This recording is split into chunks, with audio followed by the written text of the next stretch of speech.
കൂടി ചേർത്തിട്ടാണ് തിങ്കളാഴ്ച കോവിഡ് രോഗികളുടെ കണക്ക് പറയുന്നത്. കൊണ്ട് തന്നെ ഇന്ന് കോവിഡ് രോഗികളുടെ കണക്കിൽ നേരിയ കുറവുണ്ടാകാൻ സാധ്യതയുണ്ട് എന്നാണ് വിലയിരുത്തപ്പെടുന്നത്. മുഖ്യമന്ത്രിയുടെ വാർത്താ സമ്മേളനം തുടങ്ങുന്നു. തത്സമയ സംപ്രേഷണത്തിലേക്ക്.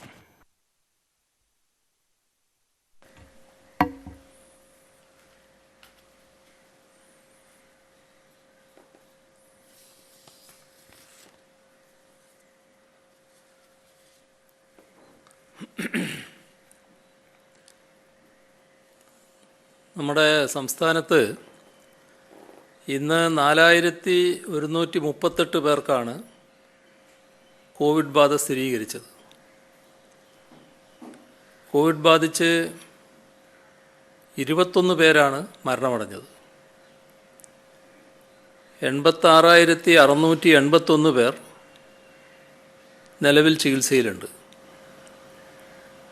3,599 പേർക്കും സമ്പർക്കം മൂലമാണ് ഇന്ന് രോഗബാധയുണ്ടായത്.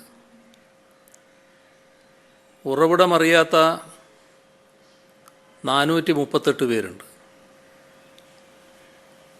രോഗബാധ സ്ഥിരീകരിച്ചവരിൽ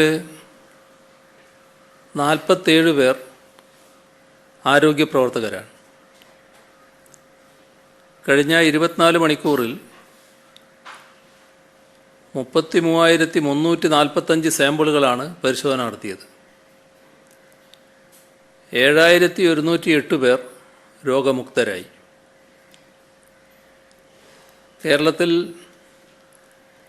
നിലവിൽ കേസ് പെർ മില്യൺ 12,329 ദേശീയ ശരാശരി 5,963 അതിനനുസൃതമായി ടെസ്റ്റുകളുടെ എണ്ണം വർദ്ധിപ്പിച്ചിട്ടുണ്ട്.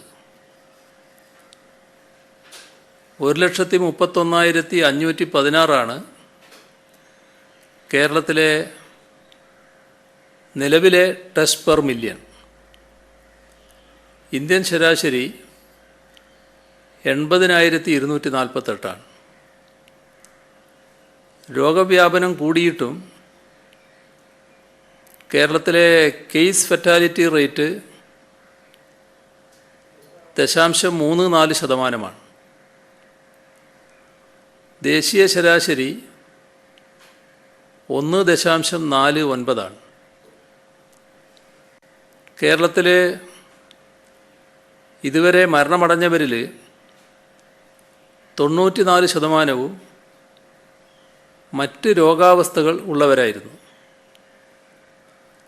72.3% പേർ 60 വയസ്സിന് മുകളിലുള്ളവരായിരുന്നു. രോഗബാധിതർക്കാവശ്യമായ ചികിത്സാ സൗകര്യങ്ങൾ ഒരുക്കാനും അത് ഫലപ്രദമായ രീതിയിൽ നടപ്പിലാക്കാനും സാധിച്ചതുകൊണ്ടാണ് മരണസംഖ്യ കുറച്ചു നിർത്താൻ കഴിയുന്നത്. രോഗവ്യാപനത്തിൻ്റെ പ്രതിവാര വർധന 5% കുറഞ്ഞതായാണ് കാണുന്നത്. ക്യൂമുലേറ്റീവ് ഡബിളിംഗ് റേറ്റ് 40 ദിവസമായി വർദ്ധിക്കുകയും ചെയ്തിരിക്കുന്നു. രോഗവിമുക്തിയുടെ നിരക്കും കാര്യമായി വർദ്ധിച്ചിട്ടുണ്ട്. സംസ്ഥാനത്ത് കോവിഡ് വാക്സിൻ ട്രയലുകൾ ചെയ്യുന്നതിനായി റെഡ്ഡീസ് ലാബോറട്ടറിയുമായി ബന്ധപ്പെട്ടെങ്കിലും അവർ ഇന്ത്യയിൽ ഇതുവരെ ക്ലിനിക്കൽ ട്രയലുകൾ തുടങ്ങിയില്ല എന്നാണ് അറിയാൻ കഴിഞ്ഞത്. സിറം ഇന്ത്യ ലിമിറ്റഡ് ആവശ്യപ്പെട്ടത് പ്രകാരം തൃശ്ശൂർ, തിരുവനന്തപുരം, കോട്ടയം മെഡിക്കൽ കോളേജ് ഹോസ്പിറ്റലുകളുമായി ബന്ധപ്പെട്ട വിവരങ്ങൾ ലഭ്യമാക്കിയിട്ടുണ്ട്. ഇക്കാര്യത്തിൽ ആവശ്യമായ തുടർ നടപടി സ്വീകരിച്ച് മുന്നോട്ട് പോകും. മാസ്ക് ധരിക്കുന്നതിൻ്റെ പ്രാധാന്യം കൂടുതൽ ഗൗരവത്തോടെ ജനങ്ങളെ ബോധവൽക്കരിക്കുന്നതിനായി ആരോഗ്യവകുപ്പിൻ്റെ നേതൃത്വത്തിൽ പുതിയ ക്യാമ്പയിൻ ആരംഭിച്ചു.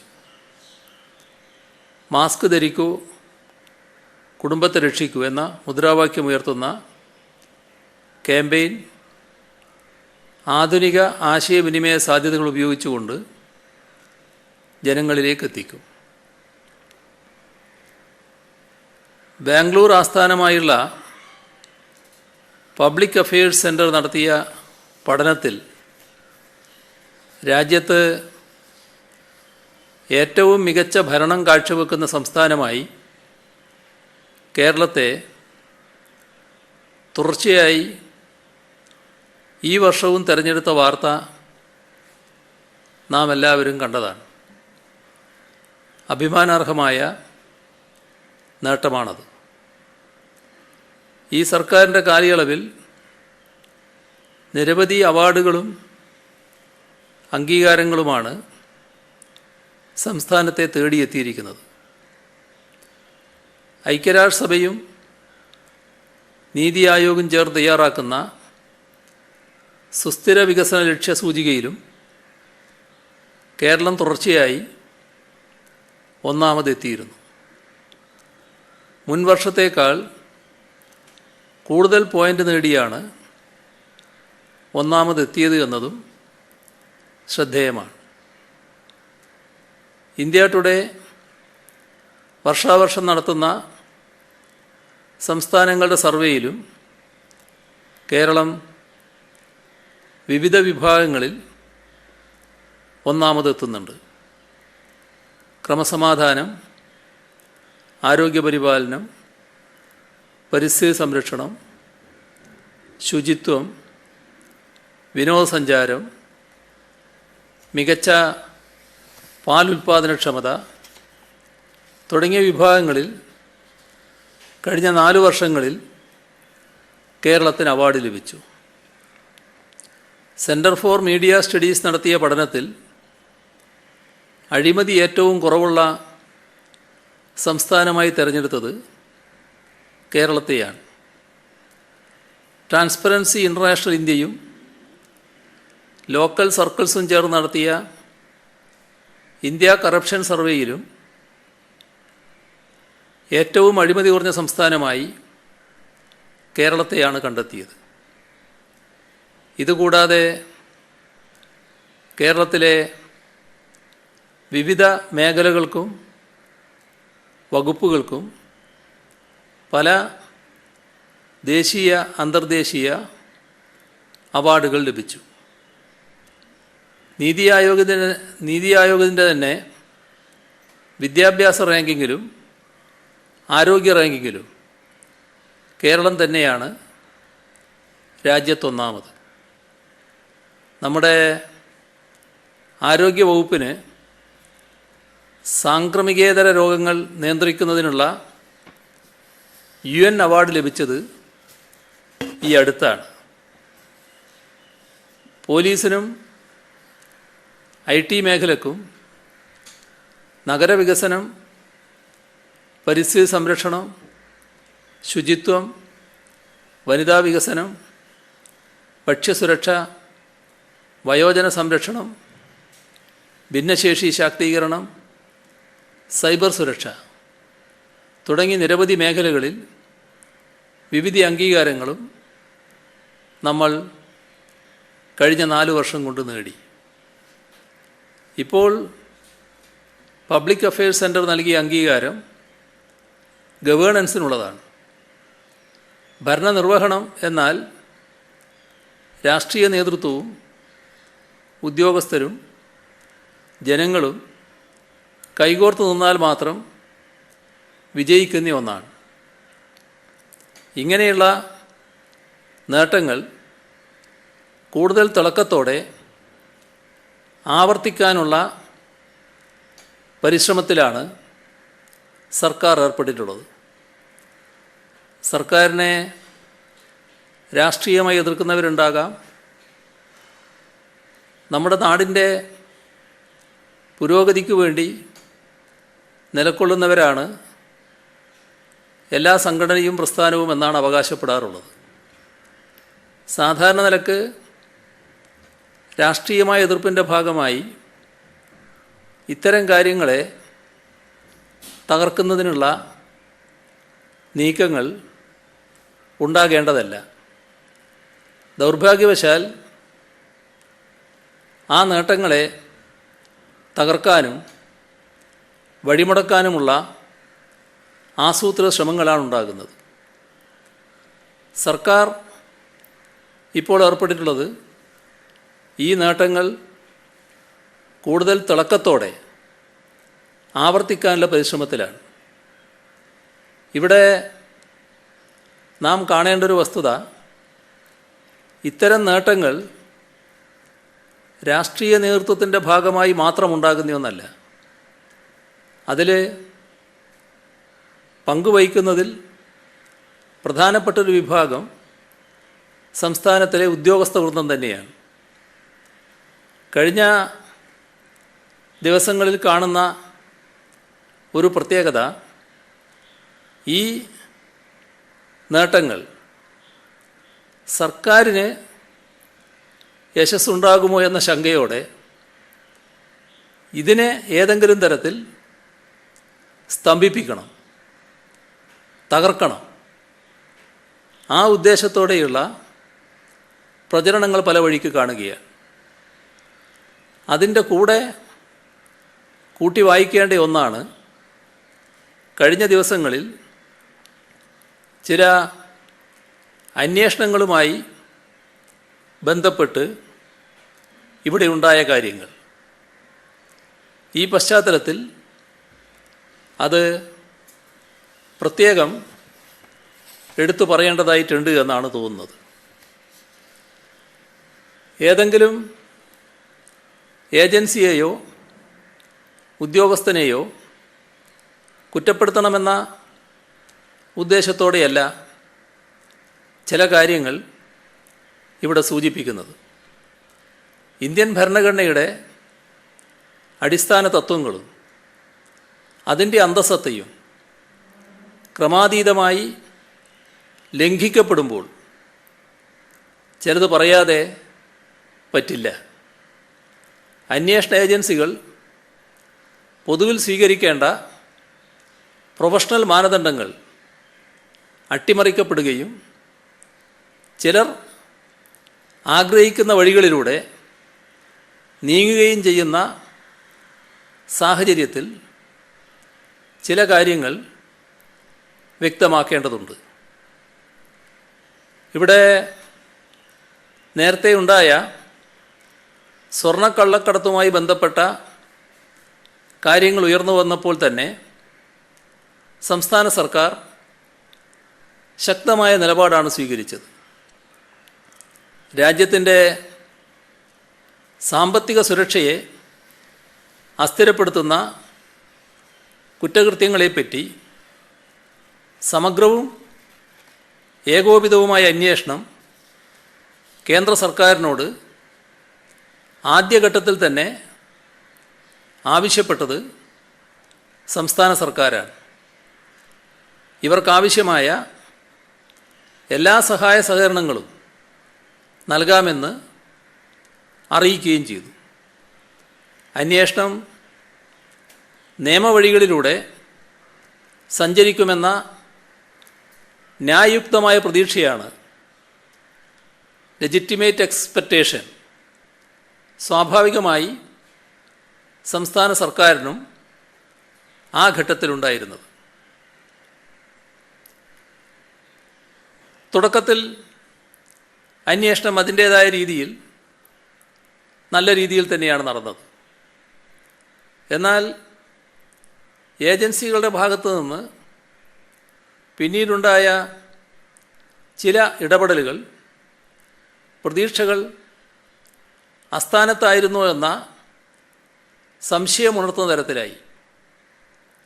അന്വേഷണം പുരോഗമിക്കുമ്പോൾ എന്തെങ്കിലും വെളിച്ചത്താകുമോ എന്ന ഭയമാണ് സംസ്ഥാന സർക്കാരിനെ നയിക്കുന്നത് എന്ന് വ്യാപകമായി പ്രചരണം അഴിച്ചുവിടുന്ന വിധത്തിലായി. അന്വേഷണം ഒരു ഏജൻസി സ്വകാര്യമായി നടത്തേണ്ട കാര്യമാണ്. എന്നാൽ അതിൽ നിന്നും വ്യത്യസ്തമായ തലത്തിലേക്കാണ് അന്വേഷണം നീങ്ങുന്നത്. ഏജൻസിക്ക് പുറത്തുള്ള ആളുകൾ അടുത്ത ഘട്ടത്തിൽ, അടുത്ത നിമിഷം, അടുത്ത ദിവസം എന്താണ് ചെയ്യാൻ പോകുന്നത്, എങ്ങനെയാണ് ഏജൻസി പോകുന്നത് എന്നത് സംബന്ധിച്ച് മാധ്യമങ്ങളിലൂടെ പ്രഖ്യാപിക്കുന്നു. അവർ എന്താണോ പ്രഖ്യാപിക്കുന്നത് അതനുസരിച്ച് അന്വേഷണ ഏജൻസികൾ അടുത്ത ദിവസം നീങ്ങുന്നു. മൊഴികളിലെയും മറ്റും ഭാഗങ്ങൾ ഓരോരുത്തരുടെ താൽപ്പര്യങ്ങൾക്കനുസരിച്ച് സെലക്റ്റീവായി ചോർന്ന് മാധ്യമങ്ങളിൽ വരുന്ന സ്ഥിതിയും ഉണ്ടാവുകയാണ്.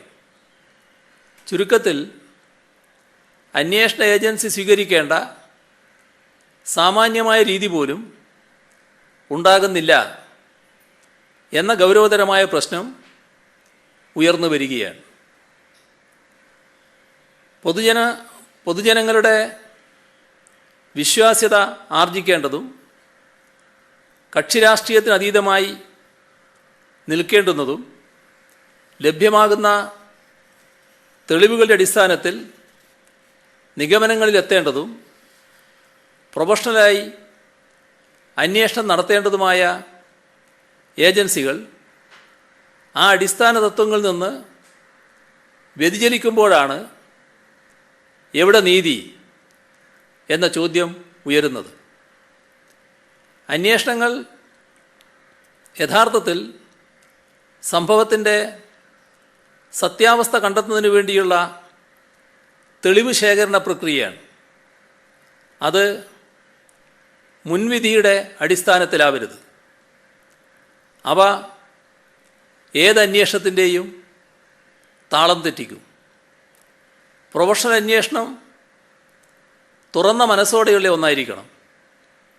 ഇന്നയാളെയോ ഒരു പ്രത്യേക വിഭാഗത്തെയോ പ്രതിസ്ഥാനത്ത് നിർത്തണം എന്ന ഉദ്ദേശത്തോടു കൂടി ഒരു പ്രക്രിയ നടന്നാൽ അതിനെ അന്വേഷണമെന്ന് വിശേഷിപ്പിക്കാൻ കഴിയില്ല.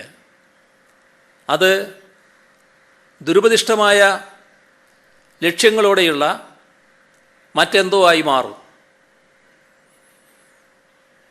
ജൂലൈ 2020 മുതൽ നമുക്ക് മുന്നിൽ ചുരുളഴിയുന്ന ചില കാര്യങ്ങളിൽ ശരിയായ ദിശയിലേക്കാണോ നീങ്ങുന്നത് എന്ന് നോക്കേണ്ടതുണ്ട്. സ്വർണ്ണക്കടത്തുമായി ബന്ധപ്പെട്ട പ്രശ്നത്തിലാണ് അന്വേഷണം ആരംഭിച്ചത്. എന്നാൽ അതിൻ്റെ പേരിൽ ലൈഫ് മിഷൻ, ഇലക്ട്രിക് വെഹിക്കിൾ നയം എന്നിവയെല്ലാം ചുറ്റിപ്പറ്റി ധാരാളം ആരോപണ ശരങ്ങൾ പൊതുമണ്ഡലത്തിൽ എയ്തുവിടപ്പെട്ടിട്ടുണ്ട്. ഇവിടെ ഒന്നിലധികം കേന്ദ്ര ഏജൻസികൾ പലതരം അന്വേഷണം നടത്തുന്നുണ്ട്. സ്വർണ്ണക്കടത്ത് സംഭവത്തിൽ കസ്റ്റംസ്, റെഡ് ക്രസൻറ്റ് സംഭവത്തിൽ എൻഫോഴ്സ്മെൻറ്റ് ഡയറക്ടറേറ്റ്, CBI, മറ്റു ചില വിഷയങ്ങളിൽ NIA എന്നിവയെല്ലാം അന്വേഷണം നടത്തി വരികയാണ്. ഒരു അന്വേഷണ ഏജൻസിയുടെ തെളിവ് ശേഖരണത്തിൻ്റെ ഭാഗമായി ചിലപ്പോൾ ഒരു ഉദ്യോഗസ്ഥനെ വിളിച്ചു വരുത്തേണ്ടതായി വരാം. ഏതെങ്കിലും രേഖകൾ പരിശോധിക്കേണ്ടതായി വരാം. എന്നാൽ ഇതിന് ഓരോ ഏജൻസികൾക്കും പരിധികളുണ്ട്. ഇന്ത്യൻ സമ്പദ്ഘടനയുടെ തീരാശാവമായി നിൽക്കുന്ന ഒന്നാണ് കള്ളപ്പണം. ഏറ്റവും കുറഞ്ഞ പക്ഷം നമ്മുടെ ആഭ്യന്തര വരുമാനത്തിൻ്റെ 25% സമാന്തര സമ്പദ്ഘടനയുടെ വലുപ്പം എന്ന് ഈ രംഗത്തെ വിദഗ്ധർ അനുമാനിച്ചിട്ടുണ്ട്. ഇങ്ങനെ ഭീമാകാരമായ ഒരു സമ്പദ്ഘടന വളർന്നു വന്നപ്പോഴാണ് കർക്കശമായ ചില നിയമങ്ങൾ നമ്മുടെ രാജ്യത്തുണ്ടായത്. അതിലൊന്നാണ് കള്ളപ്പണം വെളുപ്പിക്കൽ നിരോധന നിയമം. കള്ളപ്പണം രാജ്യത്തിനകത്തോ പുറത്തോ ഉണ്ടാകുകയും അതിനെ ക്രിമിനൽ സ്വഭാവമുള്ള പ്രവൃത്തികളുമായി ബന്ധപ്പെടുത്താൻ കഴിയുമ്പോഴാണ് ഈ നിയമം ബാധകമാകുന്നത്. ഇത് നടപ്പാക്കുന്ന ഏജൻസി എൻഫോഴ്സ്മെൻറ്റ് ഡയറക്ടറേറ്റാണ്. അതാണ് അവരുടെ അധികാരപരിധി. അതിനപ്പുറമുള്ള അധികാരമൊന്നും ഈ സ്ഥാപനത്തിനില്ല. വസ്തുത ഇതായിരിക്കെ അതിനപ്പുറം നടത്തുന്ന ഇടപെടൽ ശരിയായ ദിശയിലുള്ളതാണോ എന്ന് ചർച്ച ചെയ്യപ്പെടേണ്ടതുണ്ട്. നമ്മുടെ ഭരണഘടനയുടെ അവിഭാജ്യ ഘടകമാണ് നിർദ്ദേശക തത്വങ്ങൾ അഥവാ ഡയറക്റ്റീവ് പ്രിൻസിപ്പിൾസ്. കേന്ദ്രത്തെപ്പോലെ തന്നെ തുല്യ ഉത്തരവാദിത്വം ഇത് നടപ്പാക്കുന്നതിൽ സംസ്ഥാന സർക്കാരുകൾക്കുമുണ്ട്. സാമ്പത്തിക അസമത്വങ്ങൾ ലഘൂകരിക്കാനും പുരോഗമനപരമായ നടപടികൾ സ്വീകരിക്കാനും സർക്കാരുകളെ പ്രതിജ്ഞാബദ്ധമാക്കുന്ന ലക്ഷ്യത്തോടെയാണ് ഭരണഘടനയിൽ ഇവ ഉൾപ്പെടുത്തിയിട്ടുള്ളത്. അതനുസരിച്ച് പ്രവർത്തിക്കുവാനുള്ള ഉത്തരവാദിത്വവും അവകാശവും സംസ്ഥാന സർക്കാരിനുണ്ട്. എന്നാൽ അത്തരം അവകാശങ്ങളെയും സർക്കാരിൻ്റെ വികസന പദ്ധതികളെയും ഇരുട്ടിൽ നിർത്തുന്നതിനുള്ള പരിശ്രമങ്ങൾ ഇപ്പോൾ നടന്നു വരികയാണ്.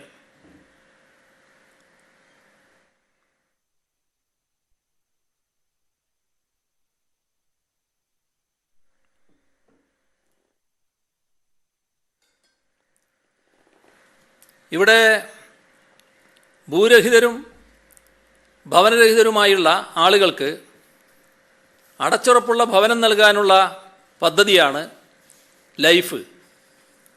സുതാര്യമായ പ്രക്രിയയിലൂടെ കേന്ദ്രാവിഷ്കൃത പദ്ധതികളുമായി സമന്വയിപ്പിച്ച് കേരളം നടപ്പാക്കുന്ന പദ്ധതിയുമാണ് ലൈഫ്. അതിനെ ആകമാനം താറടിക്കുന്ന പ്രവർത്തനങ്ങൾ പല ഭാഗത്തു നിന്നും നടക്കുന്നുണ്ട്.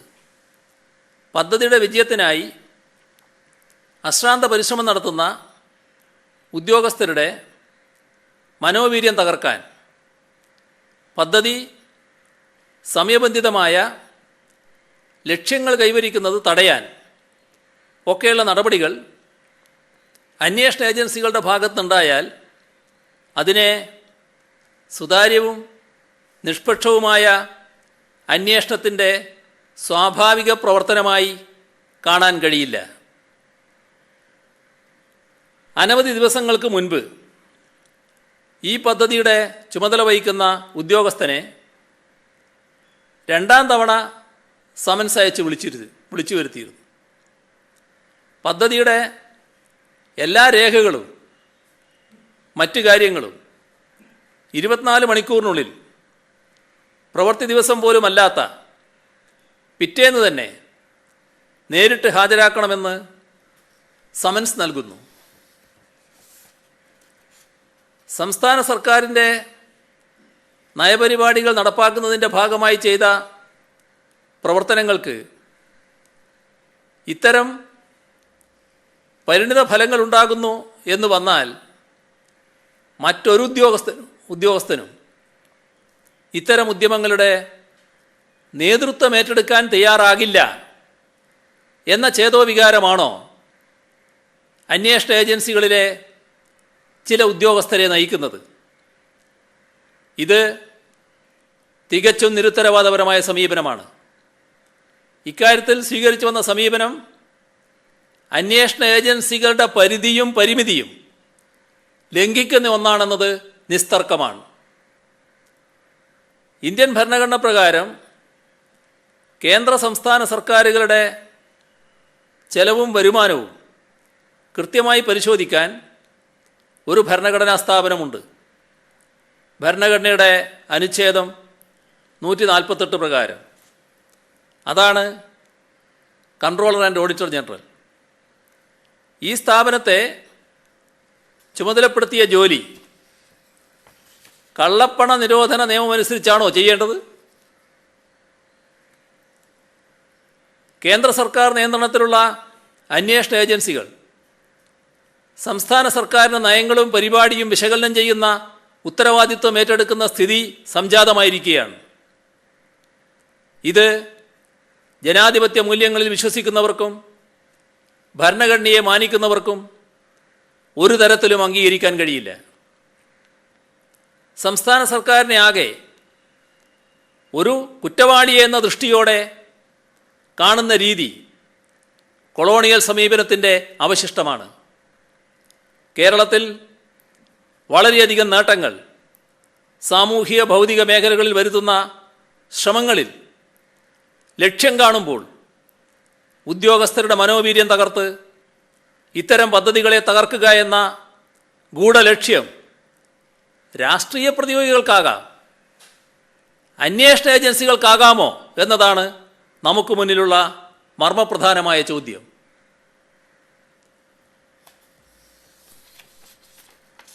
നിയമവിദഗ്ധരുടെ ഭാഷയിൽ ഇതിനെ ചെക്സ് ആൻഡ് ബാലൻസസ് എന്നാണ് വിളിക്കുന്നത്. ഓരോ സ്ഥാപനത്തിനും അതിൻ്റെ ജോലി നിർവഹിക്കാൻ സ്വാതന്ത്ര്യമുള്ളപ്പോൾ തന്നെ അതിർവരമ്പുകളുമുണ്ട്. അതേസമയം ഭരണഘടനാനുസൃതമായി തിരഞ്ഞെടുക്കപ്പെട്ട ഒരു സംസ്ഥാന സർക്കാരിൻ്റെ നയങ്ങളുടെ പരിശോധന, തീരുമാനങ്ങൾ നടപ്പാക്കുന്നതിൻ്റെ പരിശോധന, ഇതെല്ലാം ഒരു അന്വേഷണ ഏജൻസി ഏറ്റെടുത്താൽ ഫെഡറൽ സംവിധാനത്തിൻ്റെ കടക്കൽ കത്തിവെക്കുന്നതോടൊപ്പം തന്നെ ഭരണനിർവഹണത്തിൻ്റെ തകർച്ചയുമുണ്ടാകും. ഉദ്യോഗസ്ഥരുടെ മനോവീര്യം തകർക്കുകയും രാഷ്ട്രീയ നേതൃത്വത്തെ കരിവാരി തേക്കുകയും ചെയ്യുന്ന കൃത്യമല്ല അന്വേഷണ ഏജൻസികൾ ചെയ്യേണ്ടത്. സത്യവാചകം ചൊല്ലി ഒരാൾ നൽകുന്ന മൊഴി എവിടെ നിന്നാണ് ഇത്രയധികം മാധ്യമങ്ങളിൽ പ്രത്യക്ഷപ്പെടുന്നത്? ചില പ്രത്യേക അജണ്ടകൾക്കനുസരിച്ച് മൊഴികളിൽ നിന്ന് വാചകങ്ങൾ മാധ്യമങ്ങളിൽ ഉടൻ തന്നെ നിരന്നു നിൽക്കുന്നതിൻ്റെ കാരണമെന്താണ്? ഒരു പ്രത്യേക പ്രചരണത്തിൻ്റെ കാറ്റിനൊപ്പം നീങ്ങുന്ന രീതിയിലാണോ ഈ മൊഴികൾ ഭാഗികമായി പ്രത്യക്ഷപ്പെടുന്നത് എന്ന് പരിശോധിക്കണം. ഇങ്ങനെ അന്വേഷണം നടത്തുന്ന ഏജൻസിയിൽ ജനങ്ങൾക്ക് വിശ്വാസമാണോ ഉണ്ടാവുക, അതോ അവിശ്വാസമോ? ഏതൊരു ഏജൻസിയും അതിൻ്റേതായ ഉത്തരവാദിത്തങ്ങൾ ന്യായയുക്തമായും രഹസ്യമായും നിർവഹിക്കുമ്പോഴാണ് അവയിൽ ജനങ്ങൾക്ക് വിശ്വാസമുണ്ടാവുക. അത് നമ്മുടെ നീതിന്യായ വ്യവസ്ഥക്കും രാജ്യത്തിൻ്റെ പൊതുവായ താൽപ്പര്യങ്ങൾക്കും ഏറെ പ്രധാനമാണ് താനും. തിരക്കഥകൾക്കനുസരിച്ച് അന്വേഷണം നീങ്ങുന്നുവെന്ന തോന്നൽ സൃഷ്ടിക്കുന്നത് നമ്മുടെ ജനാധിപത്യ സംവിധാനത്തിന് തന്നെ തിരിച്ചടിയേകുന്നതാണ് എന്ന് മനസ്സിലാക്കേണ്ടതുണ്ട്. തീർച്ചയായും ഇത്തരത്തിലല്ല അന്വേഷണം സമൂഹം പ്രതീക്ഷിക്കുന്നത്. സംസ്ഥാന സർക്കാർ എല്ലാ സഹായ സഹകരണങ്ങളും വാഗ്ദാനം ചെയ്തതും ഈ രീതിയിലുള്ള അന്വേഷണത്തിനല്ല. ഇപ്പോഴും എല്ലാ സഹായങ്ങളും ചെയ്യുന്നുണ്ട്. സംസ്ഥാന സർക്കാരിൻ്റെ നിർവഹണ അധികാരത്തിലേക്കും ഭരണഘടനാ സ്ഥാപനങ്ങളുടെ പരിശോധനാ അധികാരത്തിലേക്കും കടന്നു കയറുകയാണ് ഈ ഏജൻസികളിൽ ചിലത്. അത് അവരുടെ തന്നെ അധികാരപരിധി ലംഘിക്കലും അതുവഴി ഭരണഘടനയ്ക്ക് മേലുള്ള കടന്നുകയറ്റവുമാണ്. ഇത് ജനാധിപത്യ വിരുദ്ധവും ഭരണഘടനാ വിരുദ്ധവുമാണ്. അതനുവദിക്കാനാവില്ല. നിലവിലുള്ള നിയമവ്യവസ്ഥക്കുള്ളിൽ നിന്നുകൊണ്ട് ആവശ്യമായ ഇടപെടൽ സംസ്ഥാന സർക്കാർ നടത്തുന്നതാണ്.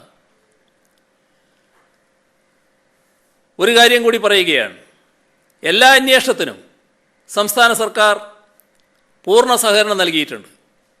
എന്നാൽ സംസ്ഥാന സർക്കാരിന് മുകളിൽ അതിൻ്റെ നയങ്ങളും പരിപാടികളും എങ്ങനെ തീരുമാനിച്ചു എന്ന് പരിശോധിക്കാൻ അധികാരമുണ്ടെന്ന് അന്വേഷണ ഏജൻസികൾ കരുതുന്നത് ജനാധിപത്യ വ്യവസ്ഥയെ തന്നെ ദുർബലപ്പെടുത്തുന്നതിലേക്കേ നയിക്കൂ. ഇത് ഫെഡറൽ സംവിധാനത്തെ ചോദ്യം ചെയ്യുന്ന കാര്യമാണെന്നും തിരിച്ചറിയേണ്ടതുണ്ട്.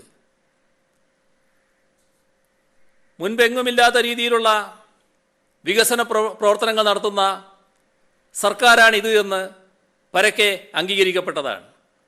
ആ സർക്കാരിനെ ഇകഴ്ത്തിക്കാട്ടാൻ അന്വേഷണ ഏജൻസികളെ ഉപയോഗപ്പെടുത്തുന്നുണ്ട് എന്ന് ആരെങ്കിലും സംശയിച്ചാൽ അവരെ കുറ്റം പറയാൻ പറ്റാത്ത രീതിയിലാണ് കാര്യങ്ങൾ നീങ്ങുന്നത്. ഉദാഹരണം, കെ-ഫോൺ പദ്ധതി പരിശോധിക്കുന്നതിനുള്ള ശ്രമങ്ങൾ. ജനങ്ങൾക്കേറെ നേട്ടമുണ്ടാക്കുന്ന പദ്ധതിക്ക് തുരങ്കം വെക്കാനുള്ള ശ്രമമാണിത്. ഈ പദ്ധതി എന്താണെന്ന് മനസ്സിലാക്കുമ്പോഴാണ് ഈ ഇടങ്കോലിടൽ ജനങ്ങൾക്ക് എത്രയേറെ പ്രശ്നങ്ങളുണ്ടാക്കുമെന്ന് മനസ്സിലാക്കുക. ഇൻ്റർനെറ്റ് അവകാശമായി പ്രഖ്യാപിച്ച ഇന്ത്യയിലെ ആദ്യത്തെ സംസ്ഥാനമാണ് കേരളം.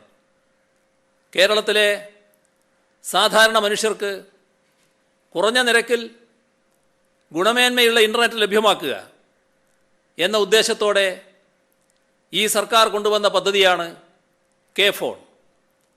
കേരളത്തിലുടനീളം 52,000 കിലോമീറ്റർ നീളത്തിൽ ഓപ്റ്റിക്കൽ ഫൈബർ കേബിളുകൾ പാകി അതുവഴി ഇൻ്റർനെറ്റ് നൽകുക എന്നതാണ് ലക്ഷ്യം.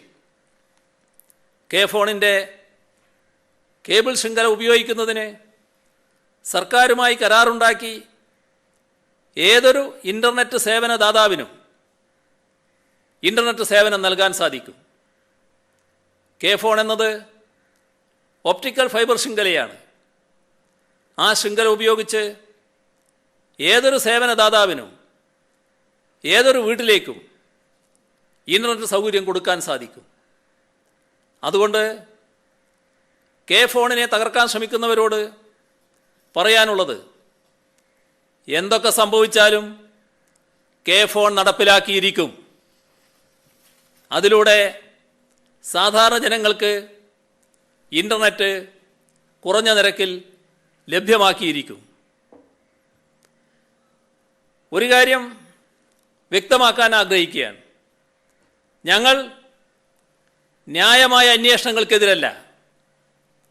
ആരോപണങ്ങൾ തെളിവിൻ്റെ അടിസ്ഥാനത്തിൽ വിലയിരുത്തപ്പെടേണ്ടവയാണെന്ന് വിശ്വസിക്കുന്നു. മുൻപ് വ്യക്തമാക്കിയതുപോലെ മനസ്സാക്ഷിയെ കോടതിക്ക് മുകളിൽ പ്രതിഷ്ഠിക്കുന്ന നയം ഞങ്ങൾക്കില്ല. ഭരണഘടനാപരമായ രീതികൾക്ക് മേൽ കക്ഷി രാഷ്ട്രീയത്തിൻ്റെ പരുന്ത് പറക്കുന്ന രീതി ഒരു കാരണവശാലും അനുവദിക്കുന്നതുമല്ല. അന്വേഷണം ശരിയായ ദിശയിൽ കൊണ്ടുപോകുന്നതിനുള്ള ഉത്തരവാദിത്വമാണ് അതിൻ്റെ ഏജൻസികൾ ഏറ്റെടുക്കേണ്ടത്. പകരം തിരക്കഥകൾക്കനുസരിച്ച് അന്വേഷണം നടന്ന രീതി ഉണ്ടാവരുത്. എല്ലാ അന്വേഷണങ്ങളുമായി സർക്കാർ സഹകരിച്ചിട്ടുണ്ട്. ഭാവിയിലും അതുണ്ടാകും. എന്നാൽ തെറ്റായ ദിശയിൽ നീങ്ങുന്ന രീതിയെ ഒരു തരത്തിലും അംഗീകരിക്കാനാവില്ല. സംസ്ഥാന സർക്കാരിൻ്റെ അധികാരവും നയപരമായ തീരുമാനങ്ങൾ എടുക്കാനുള്ള അവകാശവും ആർക്കു മുൻപിലും അടിയറ വെക്കുന്ന പ്രശ്നമില്ല.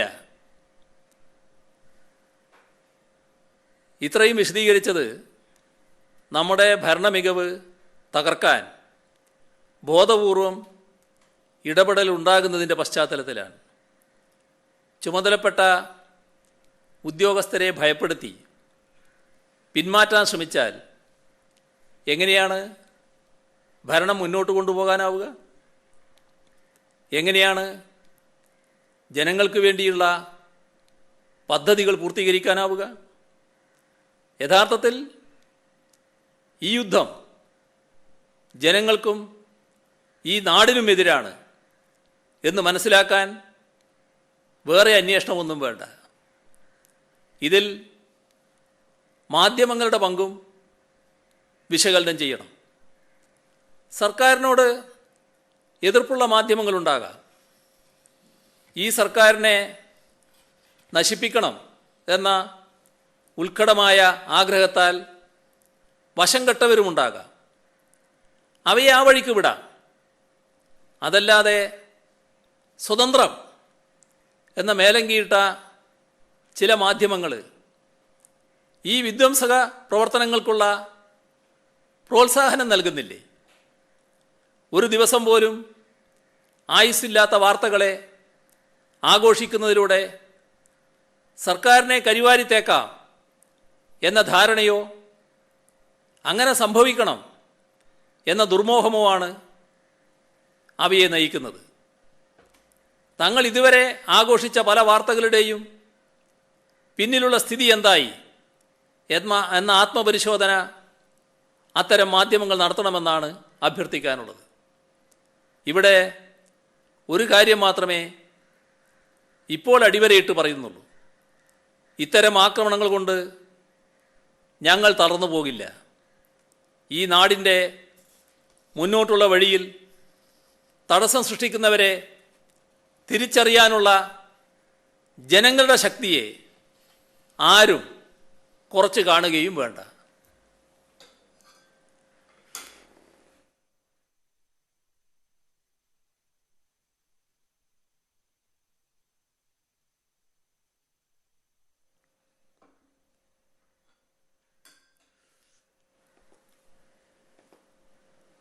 നാടിൻ്റെ വികസന പ്രവർത്തനങ്ങളുമായി ബന്ധപ്പെട്ട് ചില പരിപാടികൾ ഈ അടുത്ത ദിവസങ്ങളിൽ നടന്നിരുന്നു.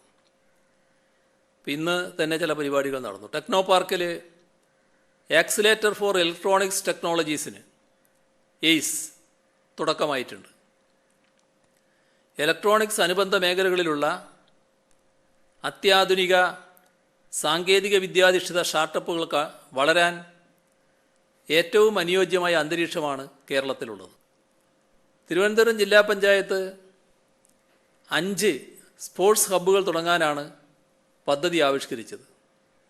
പള്ളിക്കൽ, ഉഴമലക്കൽ, പ്ലാമൂട്ടുകട എന്നിവിടങ്ങളിൽ ഹബ്ബുകൾ തുടങ്ങിക്കഴിഞ്ഞു. പെരിങ്ങമലയിലേത് 4ാമത്തേതാണ്. മിതിർമലയിൽ 5ാമത്തെ സ്പോർട്സ് സ്റ്റേഡിയം പൂർത്തീകരണ ഘട്ടത്തിലാണ്. വിതുരയിൽ PT ഉഷ സ്റ്റേഡിയത്തിൻ്റെ വികസനത്തിന് 1,60,00,000 രൂപയുടെ പദ്ധതിയാണ് ആവിഷ്കരിച്ചിട്ടുള്ളത്. ആലപ്പുഴ ജില്ലാ ജയിലിനു വേണ്ടി നിർമ്മിച്ച പുതിയ കെട്ടിടം പ്രവർത്തന സജ്ജമായി. 110 തടവുകാരെ പാർപ്പിക്കുന്നതിനുള്ള ശേഷിയാണ് പുതിയ കെട്ടിടത്തിലുള്ളത്. അഡ്മിനിസ്ട്രേഷൻ വിഭാഗത്തിനും സ്ത്രീ തടവുകാർക്കും സൗകര്യമുള്ള വിധത്തിലാണ് കെട്ടിടത്തിൻ്റെ നിർമ്മാണം നിർവഹിച്ചിട്ടുള്ളത്. സ്ത്രീകൾക്കും കുട്ടികൾക്കുമെതിരായി നടക്കുന്ന ബലാത്സംഗ പോക്സോ കേസുകളുടെ വിചാരണകൾ വേഗത്തിലാക്കുവാൻ സംസ്ഥാനത്ത് സജ്ജമാക്കുന്ന ഫാസ്റ്റ് ട്രാക്ക് സ്പെഷ്യൽ കോടതികളിൽ 5 ഉദ്ഘാടനം ഇന്ന് നടന്നു. പ്രത്യേക കോടതികളുടെ അഭാവത്തിൽ ഇത്തരം കേസുകൾ കെട്ടിക്കിടക്കുകയും വിധി നീണ്ടുപോവുകയും ചെയ്യുന്ന സാഹചര്യത്തിലാണ് എത്രയും പെട്ടെന്ന് ഫാസ്റ്റ് ട്രാക്ക് സ്പെഷ്യൽ കോടതികൾ സ്ഥാപിക്കാൻ തീരുമാനിച്ചത്. 17 കോടതികളുടെ പ്രവർത്തനം ഈ വർഷം ജൂലൈ 1 ആരംഭിച്ചു കഴിഞ്ഞു. ശേഷിച്ച 11 കോടതികളിൽ 5 പ്രവർത്തനം ആരംഭിക്കുന്നത്. കോഴിക്കോട് നഗരസഭ രാജാജി റോഡിൽ നിർമ്മിച്ച എസ്കലേറ്റർ കം ഫുട് ഓവർ ബ്രിഡ്ജിൻ്റെ ഉദ്ഘാടനം കഴിഞ്ഞ ദിവസം നിർവഹിച്ചു. സംസ്ഥാനത്തെ 15 പോലീസ് ജില്ലകളിൽ പുതുതായി ആരംഭിച്ച സൈബർ ക്രൈം പോലീസ് സ്റ്റേഷനുകളുടെ ഉദ്ഘാടനവും ഇന്നലെ നടന്നു. തൃശ്ശൂർ റൂറൽ ജില്ലയിലെ മലക്കപ്പാറ പോലീസ് സ്റ്റേഷൻ്റെ പുതിയ കെട്ടിടത്തിൻ്റെയും ഉദ്ഘാടനം നിർവഹിച്ചു.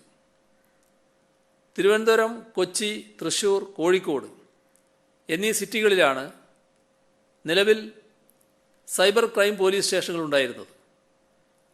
15 കൂടി ഉദ്ഘാടനം ചെയ്യപ്പെട്ടതോടെ സംസ്ഥാനത്തെ 19 പോലീസ് ജില്ലകളിലും ഇപ്പോൾ സൈബർ ക്രൈം പോലീസ് സ്റ്റേഷനുകൾ നിലവിൽ വന്നിരിക്കുകയാണ്. യഥാർത്ഥത്തിൽ അവർക്ക് ആ വഴിക്ക് പോകാനുള്ള യാതൊരു സാങ്കത്യവും ഇല്ല. അതാണ് ഞാൻ നേരത്തെ വിശദീകരിച്ചത്. അപ്പോൾ അത്തരം കാര്യങ്ങൾ സർക്കാരിൻ്റെ പ്രവർത്തനങ്ങളെ തടസ്സപ്പെടുത്തുക എന്ന ഉദ്ദേശത്തോടെയാണ്. സർക്കാരിന് സർക്കാരിൻ്റേതായ പ്രവർത്തന രീതിയുണ്ട്. ഏത് സർക്കാരിനും, അത് കേന്ദ്രത്തിന് മാത്രമല്ല സംസ്ഥാനത്തിനും. സർക്കാരിൻ്റെ പ്രവർത്തനത്തെക്കുറിച്ച് ഭരണഘടനാപരമായി പരിശോധിക്കുന്നത് CNAG ആണ്. ആ പരിശോധന കൃത്യമായി നടക്കുന്നുമുണ്ട് നമ്മുടെ രാജ്യത്ത്. ആ പരിശോധന നടത്താൻ അന്വേഷണ ഏജൻസി പുറപ്പെടാൻ പാടില്ല. ഇപ്പോൾ എന്താ ഇത് അന്വേഷിക്കുക, എന്താ നിങ്ങളിപ്പോൾ നടപ്പാക്കുന്നത്, അതിൻ്റെ വിവരങ്ങൾ കൊണ്ടാ എന്നൊരു അന്വേഷണ ഏജൻസി പറയലാണോ? അങ്ങനൊരു സമ്പ്രദായമുണ്ടോ രാജ്യത്ത് എവിടെയെങ്കിലും? ഏതെങ്കിലും സ്ഥലത്ത് മുൻപ് നടന്നിട്ടുണ്ടോ? അതല്ലേ ഇപ്പം നടക്കുന്നത്. നിങ്ങൾ ഈ കടലാസ് കെട്ടെല്ലാം എടുത്ത് എന്നെ വന്ന് കാണണം എന്നൊരു അന്വേഷണ ഉദ്യോഗസ്ഥൻ പറയുകയാണ് ഉദ്യോഗസ്ഥരോട്.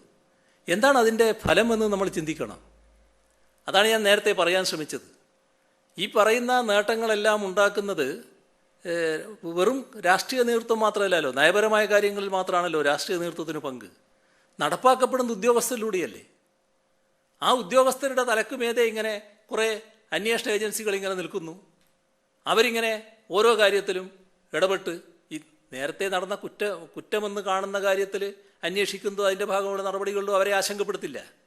പക്ഷേ സാധാരണഗതിയിൽ സ്വീകരിക്കുന്ന നടപടികൾ, സർക്കാരിൻ്റെ പദ്ധതി നടപ്പാക്കുന്നത്, ആ നടപ്പാക്കി വരുന്ന പദ്ധതിയുടെ കാര്യത്തിൽ ഉടനെ ഈ ബാട്ടക്കെട്ടും എടുത്ത് ഉദ്യോഗസ്ഥൻ്റെ മുന്നിൽ ചെല്ലണം, അവരോട് വിശദീകരിക്കണം.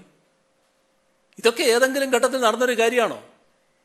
നമ്മുടെ രാജ്യത്ത് നടക്കാറുണ്ടോ ഇത്തരം കാര്യങ്ങൾ?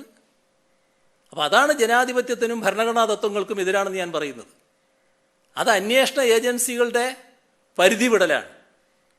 ആ പരിധി വിട്ടവർ പോകാൻ പാടില്ല. സംസ്ഥാന ഗവൺമെൻറ് എന്ത് ചെയ്യണം എന്നൊരു അന്വേഷണ ഏജൻസി അല്ല തീരുമാനിക്കുന്നത്. സംസ്ഥാന ഗവൺമെൻറ് ചെയ്ത കാര്യങ്ങൾ പരിശോധിക്കാൻ ഭരണഘടനാപരമായി നിയോഗിക്കപ്പെട്ട ഏജൻസികളുണ്ട്. അത് ഇത്തരം അന്വേഷണ ഏജൻസികളല്ല. അതിൽ വ്യക്തത അവർക്കും ഉണ്ടാകേണ്ടതുണ്ട്. ഈ ഗവൺമെൻറ്റിനെതിരെ എന്തെങ്കിലും ആഗ്രഹിച്ചുകൊണ്ട് പറഞ്ഞു വിടുന്നവർക്ക് അവരുടെ വാക്ക് കേട്ട് അതിനനുസരിച്ച് തുള്ളാൻ അവർ തയ്യാറാകരുത്. അതാണ് പ്രശ്നം. സർക്കാരിനെതിരെ വരുന്ന ഒരു എന്ന് മനസ്സിലാക്കാൻ കുറച്ച് വൈകി എന്ന് തോന്നുന്നുണ്ട്. കാരണം അങ്ങയുടെ പാർട്ടിയും അങ്ങയുടെ മുന്നണിയും എല്ലാം കാലങ്ങളായിട്ട് ഇത് കുറേ കാഴ്ചകളായിട്ട് ഇത് പറയുന്നുണ്ട്. അപ്പോഴെല്ലാം CM-നോട് ചോദിക്കുമ്പോൾ അത് ശരിയായ ദിശയിലാണ് എന്ന് CM പറയുകയായിരുന്നു. അതായത് CM ഇത് മനസ്സിലാക്കാൻ കുറേ വൈകിയോ, പാർട്ടിയും മുന്നണിയും മനസ്സിലാക്കിയിട്ട് CM അത് മനസ്സിലാക്കാൻ കുറച്ച് വൈകിയോ? ഈ BJP പറയുന്ന പോലെയാണ് അന്വേഷണം നടക്കുന്നതെന്ന് CM എന്തുകൊണ്ട് ഇപ്പോഴും അത് തുറന്നു പറയാൻ തയ്യാറാവുന്നില്ല? കാരണം ഇന്നലെ പോലും BJP-യുടെ സംസ്ഥാന അധ്യക്ഷൻ ഒരു ആരോപണം ഉന്നയിക്കുന്നുണ്ട്, സ്പോർട്സ് കൗൺസിലിന്റെ വാഹനത്തിൽ സ്വർണം കടത്തിയെന്ന്. അത് അന്വേഷണ ഏജൻസികൾ പരിശോധിക്കുന്നുണ്ട് എന്ന് പറയുന്നു. ഇതുവരെ ഇല്ലാത്ത ഒരു ആരോപണം പുതുതായിട്ട് ഉന്നയിക്കുകയാണ്. BJP-യാണ് അന്വേഷണത്തെ നിയന്ത്രിക്കുന്നതെന്ന് CM എന്തുകൊണ്ട് ഇപ്പോഴും തുറന്നു പറയുന്നില്ല? അല്ല, ഇതിൽ നമ്മുടെ കേന്ദ്ര ഗവൺമെൻറ് ആയാലും സംസ്ഥാന ഗവൺമെൻറ് ആയാലും ഗവൺമെൻറ്റുകളാണ്. ആ ഗവൺമെൻറ്റുകൾക്ക് നിയുക്തമായ പ്രവർത്തനങ്ങളാണ് നടത്തേണ്ടത്. സാധാരണഗതിയിൽ കേന്ദ്ര ഗവൺമെൻറ്റിൽ അർപ്പിതമായ ഉത്തരവാദിത്തങ്ങൾക്കനുസരിച്ച് അവർ കാര്യങ്ങൾ നീക്കണം. അതിൻ്റെ ഭാഗമായി അന്വേഷണ ഏജൻസികൾ ഇവിടെ വന്നാൽ അത് മുഴുവൻ കേന്ദ്ര ഗവൺമെൻറ് നിർദ്ദേശമനുസരിച്ച് തന്നെ ആയിക്കൊള്ളണമെന്നില്ല. ഇവിടെ കാണുന്നത് ചിലർ ചില അജണ്ടകൾ നടപ്പാക്കാൻ നോക്കുന്നു. ആ അജണ്ടകളുടെ ഭാഗമായി ചില കാര്യങ്ങൾ നീക്കാനാണ് ചിലർ ശ്രമിക്കുന്നത്. ചില അന്വേഷണ ഏജൻസികളിലെ ചില ഉദ്യോഗസ്ഥർ അതിനാണ് ശ്രമിക്കുന്നത്. അതാണ് ഇപ്പോൾ പറഞ്ഞത്. അവരുടെ അധികാരപരിധി വിടുകയാണ്. അവർക്ക് പരിധിയുണ്ട്. ആ പരിധിക്ക് അപ്പുറത്ത് അവർ പോകരുത്. ചെയ്യാൻ പാടില്ലാത്ത കാര്യങ്ങൾ ചെയ്യാൻ പാടില്ല. അവർക്ക് നിശ്ചയിക്കപ്പെട്ട കാര്യം എന്താണോ ആ കാര്യങ്ങൾ ചെയ്യുന്നതിന് സംസ്ഥാന സർക്കാരിൻ്റെ പൂർണ്ണമായ സഹകരണവും പിന്തുണയും ഉണ്ടാകും. അതാണ് ഇപ്പോഴും പറയുന്നത്. സഹകരണത്തിനും പിന്തുണക്കും ഇപ്പോഴും പ്രശ്നമില്ല. പക്ഷേ പരിധി വിട്ടാൽ എല്ലാം സഹിക്കാനാണ് ഒരു സർക്കാർ ഇവിടെ നിൽക്കുന്നത് എന്ന ധാരണ വേണ്ട. ആ സന്ദേശമാണ് നൽകാൻ ഞാൻ ഉദ്ദേശിക്കുന്നത്. CM കുറച്ചു മുമ്പ് പറഞ്ഞിരുന്നു, ഇപ്പോൾ സർക്കാരിനെതിരെയുള്ള ആക്ഷേപങ്ങളിൽ മാധ്യമങ്ങൾക്കും പ്രത്യക്ഷമായും പരോക്ഷമായും പങ്കുണ്ട് എന്ന് പറഞ്ഞിരുന്നു. പക്ഷേ ഇപ്പോൾ ഉയർന്നു വന്ന ആരോപണങ്ങൾ, അതായത് സ്പ്രിംഗ്ലർ മുതൽ ലൈഫ് വരെയുള്ള കാര്യങ്ങളൊന്നും മാധ്യമങ്ങൾ ഉയർത്തിക്കൊണ്ടുവന്നതല്ല. അത് പ്രതിപക്ഷം തെളിവോടുകൂടി പുറത്തു കൊണ്ടുവന്നതെന്നാണ് രമേശ് ചെന്നിത്തല ഉൾപ്പെടെ അവകാശപ്പെടുന്നത്. അത് സർക്കാരിനെ വെല്ലുവിളിക്കുകയും ചെയ്യുന്നു, എല്ലാ തെളിവുകളും തരാമെന്ന്. എന്നിട്ടും മാധ്യമങ്ങൾ എന്താണ് ഇവിടെ ചെയ്തത് എന്ന ഒരു കാര്യത്തിനൊരു മറുപടി ആവശ്യമാണ്. രണ്ടാമത്തെ കാര്യം, ഇതിനെല്ലാം ഈ ആരോപണങ്ങൾക്കെല്ലാം നിയമപരമായി നടപടിക്രമങ്ങൾ സർക്കാർ എടുക്കുകയും ചെയ്തിരിക്കുന്നു, സ്പ്രിംഗ്ലർ മുതൽ ലൈഫ് പദ്ധതി വരെയുള്ള കാര്യങ്ങളിൽ. അങ്ങനെയാണെങ്കിൽ അതിലൊക്കെ തെറ്റുകളും അഴിമതിയും ഉണ്ടായിട്ടുള്ളത് കൊണ്ടല്ലേ ഇപ്പോൾ നിയമ നടപടി സ്വീകരിച്ചിരിക്കുന്നത്? മാധ്യമങ്ങൾ എന്താ ചെയ്തതെന്ന് മാധ്യമങ്ങൾ തന്നെ പരിശോധിച്ച് നോക്കിയാൽ മതി. ഞാനത് ആവർത്തിച്ച് പറയേണ്ട കാര്യമില്ല. ഇവിടെ നമ്മുടെ സംസ്ഥാനത്ത് ഏറ്റവും അധികം കോളിളക്കം സൃഷ്ടിച്ച ചില സംഭവങ്ങൾ ഉണ്ടായിട്ടുണ്ട് പണ്ട്. ആ സംഭവങ്ങൾക്ക് അന്ന് ഇരയായത് അന്നത്തെ മുഖ്യമന്ത്രിയുടെ ഓഫീസുമാണ്. ആ മുഖ്യമന്ത്രിയുടെ ഓഫീസും ഇപ്പോഴത്തെ മുഖ്യമന്ത്രിയുടെ ഓഫീസും ഒരേപോലെയാണ് എന്ന് ഒരു മാധ്യമം ചിത്രീകരിക്കാൻ നോക്കിയാൽ അത് വസ്തുതാപരമാണോ? എന്തടിസ്ഥാനത്തിലാണ് അങ്ങനെ പറയുന്നത്? അതാണ് പ്രശ്നം. ആഗ്രഹങ്ങൾ പലതുണ്ടാകും. ആ ആഗ്രഹങ്ങൾ മുഴുവൻ വസ്തുതാപരമാകണമെന്നില്ലല്ലോ. അപ്പോൾ ആളുകളെ തെറ്റിദ്ധരിപ്പിക്കാൻ തങ്ങളുടെ സ്വാധീനം ഉപയോഗിക്കാൻ പാടില്ല. അതാണ് മനസ്സിലാക്കേണ്ടത്. ഞാനിവിടെ പറഞ്ഞതൊരു പ്രത്യേക പശ്ചാത്തലത്തിലാണ്. ഇവിടെ ഞാൻ പറഞ്ഞൊരു കാര്യം എന്താ? ഗവേണൻസിന് 1-ാം സ്ഥാനം നമുക്ക് കിട്ടുന്നു. അത് തുടർച്ചയായി കിട്ടുന്നു. ആ തുടർച്ചയായി കിട്ടുന്നതിൻ്റെ നല്ലൊരു പങ്ക് അവകാശികളാരാ? നമ്മുടെ നാട്ടിലെ ഉദ്യോഗസ്ഥരാണ്. ആ ഉദ്യോഗസ്ഥരെ വല്ലാതെ സമ്മർദ്ദത്തിലാക്കുന്ന തരത്തിൽ, അവർക്ക് സ്വതന്ത്രമായി പ്രവർത്തിക്കാൻ പറ്റാത്ത അവസ്ഥയുണ്ടാക്കുന്ന തരത്തിൽ, അവരെ ഭയാശങ്കയിൽ നിർത്തുന്ന നിലയിൽ ചില അന്വേഷണ ഏജൻസികൾ പെരുമാറിയാൽ അതുണ്ടാക്കുന്ന ഫലം എന്തായിരിക്കും? അതിന് സഹായകരമായ അവസ്ഥ നമ്മുടെ മാധ്യമങ്ങളിൽ നിന്നുണ്ടാകാൻ പാടുണ്ടോ? മാധ്യമങ്ങൾ എപ്പോഴും നമ്മുടെ രാഷ്ട്രീയ പാർട്ടികളെക്കുറിച്ച് പറയും പോലെ തന്നെ, അല്ലെങ്കിൽ മറ്റ് സംഘടനകളെക്കുറിച്ചും പ്രസ്ഥാനങ്ങളെക്കുറിച്ചും പറയും പോലെ തന്നെ നാടിൻ്റെ പുരോഗതിക്കാണല്ലോ. ഇതെല്ലാം നാടിൻ്റെ പുരോഗതിക്ക് ഉതകുന്ന കാര്യമാണല്ലോ. നാടിൻ്റെ പുരോഗതിക്കെങ്കിലും നമുക്ക് ഒന്നിച്ച് നിൽക്കാനാവണ്ടേ? ആ പ്രവർത്തനത്തെ തടസ്സപ്പെടുത്താൻ പാടുണ്ടോ? ഞാനതാണ് ഉദ്ദേശിച്ചത്. അത് സ്വയംവിമർശനപരമായി പരിശോധിക്കാൻ തയ്യാറായാൽ നല്ലത്. ചിലർക്കത് സാധിക്കില്ല. കാരണം ചിലർ ഈ ഇന്ന് നിലനിൽക്കുന്ന ഗവൺമെൻറ്റിനെ ഏതെങ്കിലും തരത്തിൽ തകർക്കുക എന്ന ഉദ്ദേശത്തോടെ തന്നെ പ്രവർത്തിക്കുന്നവരാണ്. അവർക്ക് അത്ര വേഗം അതിൽ നിന്ന് മാറാൻ കഴിഞ്ഞില്ല എന്ന് വരും. എന്നാൽ നിഷ്പക്ഷരാണ് എന്ന് പറയുന്നവരുണ്ടല്ലോ, സ്വതന്ത്രരാണ് എന്ന് പറയുന്നവരുണ്ടല്ലോ, അവരെങ്കിലും ആലോചിക്കാമല്ലോ. അതാണ് ഞാൻ ഉദ്ദേശിച്ചത്. അന്വേഷണം ഏതറ്റം വരെയും പോകും, ഏത് രീതിയിലും അന്വേഷണ ഏജൻസികൾ സർക്കാരിൻ്റെ നയങ്ങളിലൊക്കെ കൈകടത്തുമെന്നാണ് അങ്ങ് ഇപ്പോൾ പറഞ്ഞത്. ഇപ്പോൾ കഴിഞ്ഞ ദിവസം വന്നിരുന്നൊരു വാർത്ത, അങ്ങയെ ചോദ്യം ചെയ്യുന്നതിന് പോലും പ്രധാനമന്ത്രിയുടെ ഓഫീസിനോട് അന്വേഷണ ഏജൻസികൾ അനുമതി ചോദിക്കുന്ന രീതിയിൽ നീങ്ങുകയാണെന്നാണ്. അപ്പോൾ ഈ ഒരു കാര്യം നേരത്തെ തന്നെ പല സംസ്ഥാനങ്ങളിലും അന്വേഷണ ഏജൻസികൾ രാഷ്ട്രീയമായി ഇടപെടുന്നുവെന്ന് പറഞ്ഞ് ആക്ഷേപം വന്നപ്പോഴും അങ്ങ് അന്വേഷണ ഏജൻസികളെ പിന്തുണച്ചിരുന്നു. ഇപ്പോൾ അന്വേഷണ ഏജൻസികൾ ഒരു നിയന്ത്രണവുമില്ലാതെ സംസ്ഥാനത്തിൻ്റെ അധികാരത്തിൽ കടന്നു കയറാൻ ഇത്തരത്തിൽ മുന്നോട്ട് പോകാൻ തീരുമാനിച്ചാൽ സംസ്ഥാനത്തിന് എങ്ങനെയാണ് പ്രതിരോധിക്കാനാവുക? അല്ല, ഞാൻ പറഞ്ഞത് എന്താ? സംസ്ഥാന സർക്കാരായാലും ഈ അന്വേഷണ ഏജൻസികളായാലും എല്ലാം അനുസരിക്കേണ്ട ഒരു ഭാഗമുണ്ട്. അത് നമ്മുടെ രാജ്യത്തിൻ്റെ ഭരണഘടനയാണ്. ആ ഭരണഘടനാനുസൃതമായി കാര്യങ്ങൾ നീക്കാൻ പറ്റും. അപ്പോൾ അതുമായി ബന്ധപ്പെട്ട നടപടികളിലേക്ക് സ്വാഭാവികമായിട്ടും കടക്കും. അതല്ലേ നടക്കുക. അപ്പോൾ സംസ്ഥാന സർക്കാരിനെതിരെ ചെയ്യാൻ പാടില്ലാത്ത കാര്യങ്ങൾ ചെയ്യുന്നത് സാധാരണ നിലക്ക് ഭരണഘടന അനുശാസിക്കാത്ത കാര്യങ്ങൾ ചെയ്യാൻ അവർക്ക് അധികാരമില്ല. അതാണ് ഞാൻ ഇപ്പോൾ ചൂണ്ടിക്കാണിച്ചത്. സംസ്ഥാന സർക്കാർ ഒരു പദ്ധതി നടപ്പാക്കുന്നു. ആ നടപ്പാക്കുന്ന പദ്ധതിയുടെ വിശദാംശങ്ങൾ അതിൻ്റെ കാര്യങ്ങൾ ഞങ്ങളൊന്ന് നോക്കട്ടെ എന്ന് പറയാൻ ഒരു അന്വേഷണ ഏജൻസിക്ക് അധികാരമില്ല. അതാണ് ഞാൻ പറയുന്നത്. അത് സംസ്ഥാന സർക്കാരിൻ്റെ പ്രവർത്തനത്തിൽ കൈകടത്തലാണ്. സംസ്ഥാന സർക്കാരിൻ്റെ ആ പദ്ധതിയെ തകർക്കാനുള്ള നീക്കമാണ്. അതിനെ തടയാൻ ഉദ്ദേശമുള്ളതാണ്. അത് പാടില്ല എന്നാണ് ഞാൻ പറയുന്നത്. അത് അംഗീകരിക്കാൻ കഴിയില്ല. പിന്നെ അതിനെ എങ്ങനെ നേരിടുമെന്നത് അത് നമുക്ക് പിന്നീട് തീരുമാനിക്കാം എങ്ങനെയാണെന്നുള്ളത്. ഏതായാലും നിലപാട് വ്യക്തമാക്കാനാണ് ഞാനിപ്പോൾ തയ്യാറായത്. ഈ ലൈഫ്, കെ ഫോൺ ഇതെല്ലാം സാധാരണക്കാരന് ആവശ്യമുള്ള ഒരു പദ്ധതികളാണ്. എന്തുകൊണ്ടായിരിക്കാം അന്വേഷണ ഏജൻസികൾ ഇത്തരം പദ്ധതികളിലേക്ക് ലക്ഷ്യം വയ്ക്കുന്നത്? അല്ല, ഇതിൽ വ്യക്തമാണ് കാര്യം.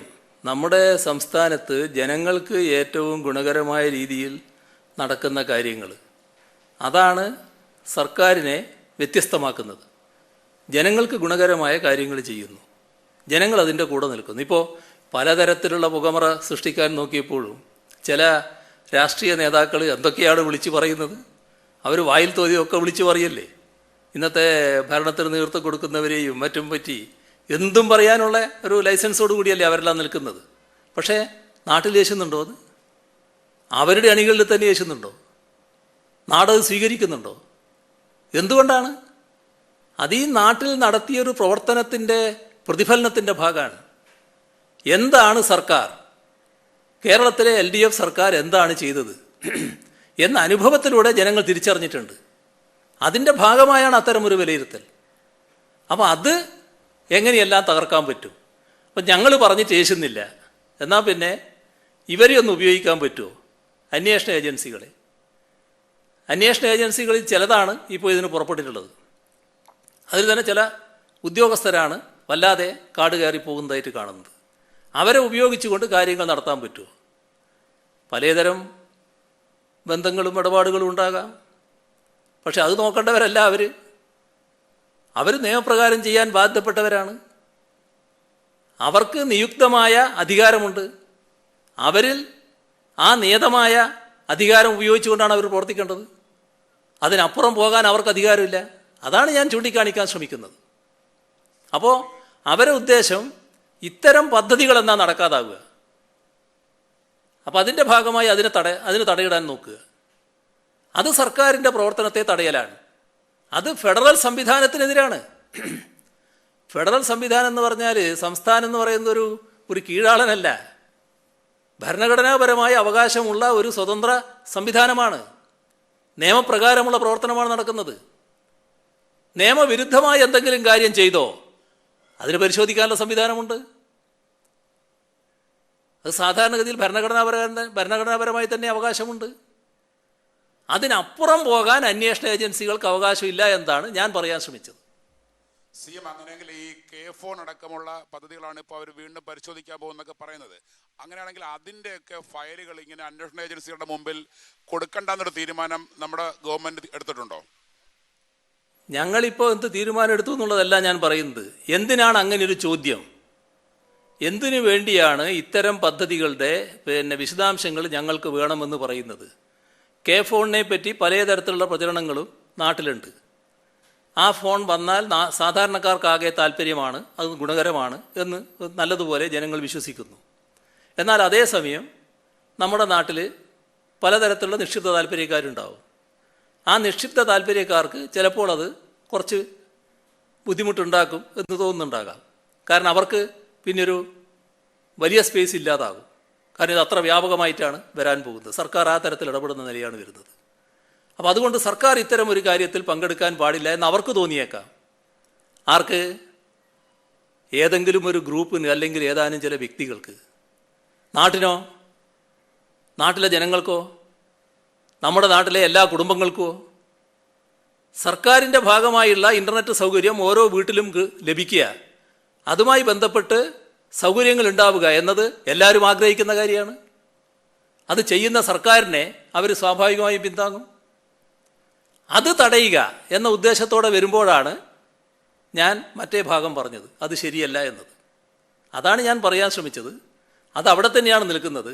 സർക്കാരിൻ്റെ പദ്ധതികൾ, നടപ്പാക്കുന്ന പദ്ധതികൾ, ആ നടപ്പാക്കുന്ന ഘട്ടത്തിൽ ഇത്തരം അന്വേഷണ ഏജൻസികൾക്ക് വന്ന് അവിടെ നിൽക്ക്, ഞങ്ങളൊന്ന് പരിശോധിക്കട്ടെ എന്ന് പറയാനുള്ള ഭരണഘടനാപരമായ അവകാശമില്ല എന്നതാണ് ഞാൻ വ്യക്തമാക്കാൻ ശ്രമിച്ചത്. ബാക്കി കാര്യങ്ങൾ പിന്നീട് നമുക്ക് പറയാം. ഇപ്പോൾ നമുക്ക് അവസാനിപ്പിക്കാം.